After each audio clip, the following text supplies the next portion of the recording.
Timeline, 5000 ans d'histoire, Richard Fremder. Mars 1945. Une lumière blanche, un souffle, le silence, et puis rien. Le monde n'a pas su, ou n'a pas voulu savoir. Ohrdruf est redevenu une forêt tranquille. Les galeries ont été comblées, les corps effacés, l'histoire refermée.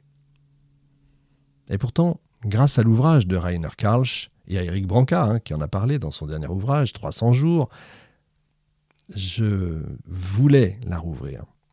Pendant 45 minutes, j'ai dit 1 heure tout à l'heure, mais je suis passé vite un petit peu, on a exploré ensemble un pan oublié, nié, refoulé de la Seconde Guerre mondiale.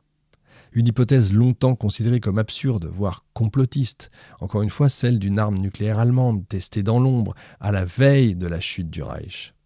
Ce que le livre de Rainer Karlsch nous invite à penser, c'est pas que les nazis ont failli gagner la guerre grâce à la bombe, c'est absolument pas ça, et on en est loin. C'est finalement bien plus dérangeant, parce qu'il nous montre que l'Allemagne avait plusieurs programmes nucléaires, souvent en concurrence et souvent dissimulés. Vous avez également une frange de ces programmes dirigée par la SS qui a poursuivi une piste alternative, celle d'une arme tactique, non conventionnelle, mais fonctionnelle. Il nous montre aussi que un ou plusieurs essais nucléaires ont vraisemblablement eu lieu en mars 1945 dans la région d'Ohrdruf. Il nous montre aussi que les soviétiques le savaient, l'ont documenté, ont récupéré les savants, mais aussi ont choisi de se taire.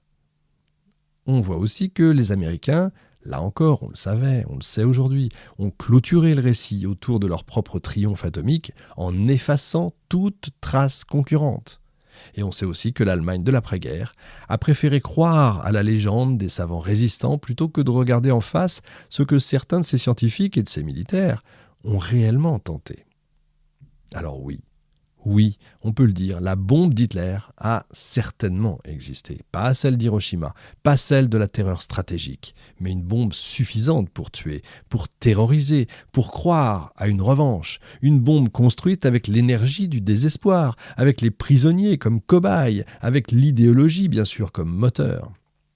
Et je vous prie de croire que s'il s'en était servi dans l'offensive dans les Ardennes, ça aurait certainement fait reculer encore d'1 an, voire plus, la Deuxième Guerre mondiale. Et s'ils en avaient fabriqué plusieurs et les avaient disséminés et les faire sauter, ils ne gagnaient pas la guerre. Mais ça aurait permis certainement, en tout cas, une fin différente. Ce que révèle cette histoire, c'est moins la bombe finalement, que ce que chacun a voulu cacher.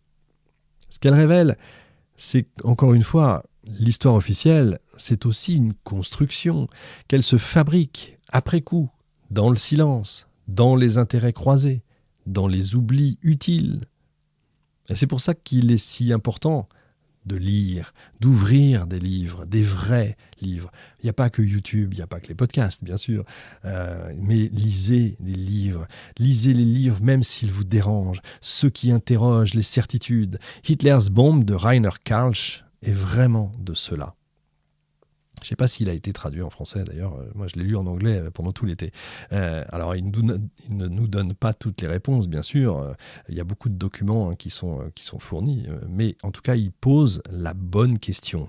Jusqu'où l'homme est-il prêt à aller quand il croit avoir déjà tout perdu ? On se retrouve la semaine prochaine, salut. Timeline, 5000 ans d'histoire, Richard Fremder.